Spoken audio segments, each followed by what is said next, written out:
As we continue our day in the life of, and I'm sitting here with an icon in Preysal, an icon in the community, because all the persons we've spoken to so far have mentioned this name, Zahir Baksh.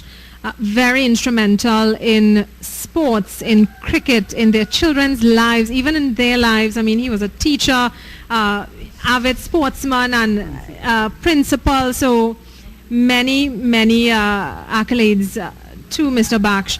But we're going to go a little to Mr. Baksh to tell us, I mean, he was a principal, academics, sports, culture. Even today, he's very active in the community. So welcome, Mr. Baksh, and thank you for speaking with us. Well, it is very nice to have 103 FM in Preysal, our beautiful village. And as I wrote in the book and give the book its name, a cherished domain, Preysal. So what can I say? That our village has developed into a really beautiful one. I remember the days when we played cricket after school and on Saturdays and Sundays in the road, in the main road, when Preysal only had one motor car in the 1950, 51 and thereabout. We would nail our wickets in the road and play for the whole day. And even that one car, when it was driving, it would never disturb us. Let's drive one side and we'll continue. But that is how it was in the early days. And we didn't have ball and bat. We made bats with the coconut stem. And balls, don't talk about balls. Banga, corn husk, you name it. Go bins. We played cricket with those things because we never had balls to play with. And then came the idea of getting the bamboo root balls. But cricket was the name of the game in Preysal. All the boys in the back street, all over, was cricket.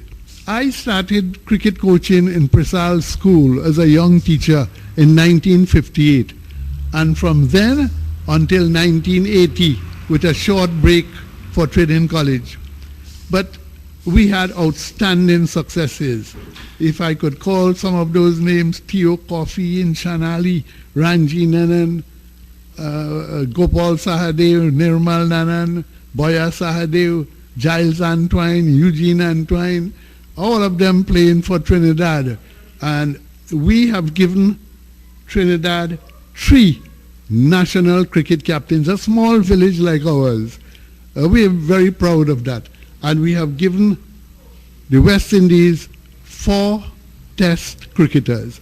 A very small village, but we are really very proud. And we are proud most of all for the recent appointment of Dinesh Ramdin as captain of the West Indies team.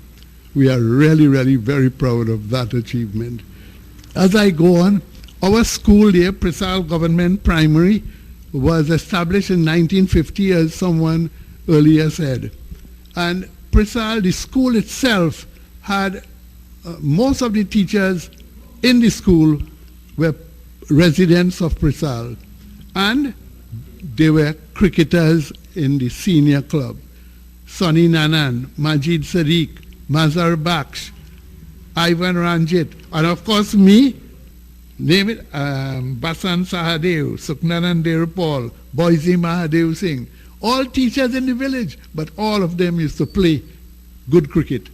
And that is how, in the coaching, when the boys played cricket, they had to come at the old recreation ground every afternoon, where these teachers would welcome them and they would have to field ball, and that is how the cricket developed in Preysal. I am sure that if Manzoor was given the chance, he would have spoken about the involvement in Preysal Sports Club, the club that nurtured all these cricketers. Even Dinesh Ramdin and Ravi Rampal, when they left school, you would see them running into Shanali Park, changing their clothes quickly into their sportswear.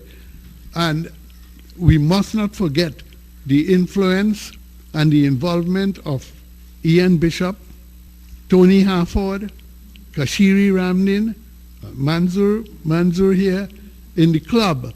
And these people really did a wonderful job in nurturing. Even Lendell Simmons, who is playing and who made a set of runs yesterday, 60-something runs, Lendell Simmons and so many national cricketers were nurtured by the Preysal Sports Club. So we are very proud indeed as a small village. And definitely, all of us can attest to that because we do enjoy, Trinis, I think, Trinbagonians enjoy a good game of cricket, and we do have some wonderful players coming, especially as Mr. Baksh mentioned, this small community of Preysal. And we're going to switch gears a bit, and we're going to talk to Mr. Baksh concerning this wonderful book, which was launched in 2011. The name of it is A Cherished Domain, Preysal, and it has received a lot of accolades and a lot of media reports, and I have one here in front of me that this is where Mr. Baksh records the story of Preysal, the community, and for future generations it's something that they can look to for information. Maybe, who knows, it sometime to come it's going to be included in the syllabus. So Mr.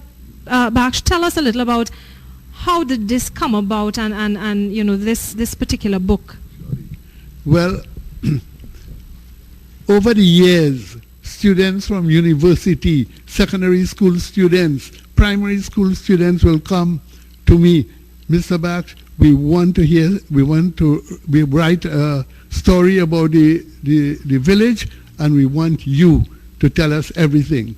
And in 1975, when my wife Eleanor was in training college, she got an assignment to do a project on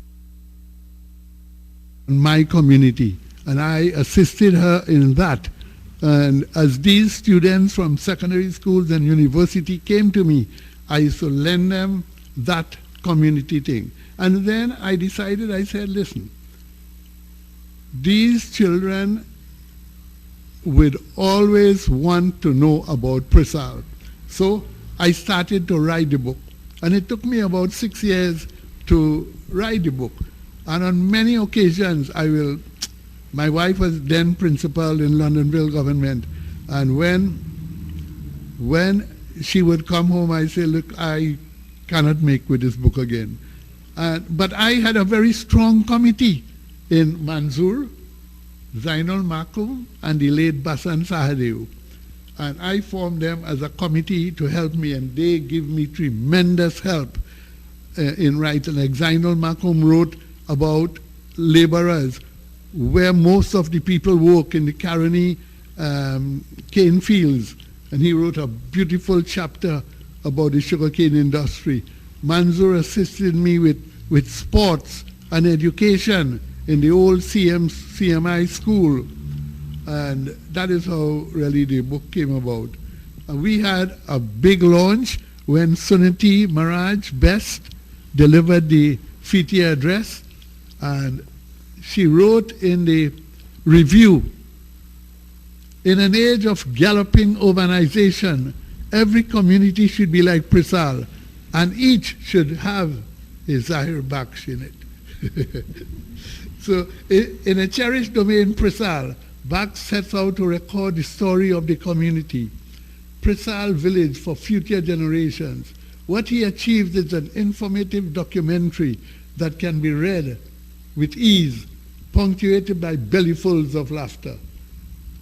And definitely something each citizen can, they should try and get their hands on this, A Cherished Domain, Preysal, beautiful stories about, Preysal over the years, its development, and even stories about the sugarcane industry and so on.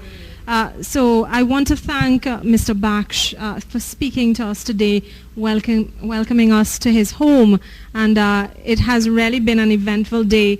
We want to also thank Mrs. Eleanor Baksh, who did our first capsule with us. That's the wife of Mr. Zahir Baksh, and she gave us one little story I'll share with you as well. When Mr. Baksh mentioned when he was writing the book, and he would come home and sometimes he would tell her, he's finished with that and he's tired and whatnot.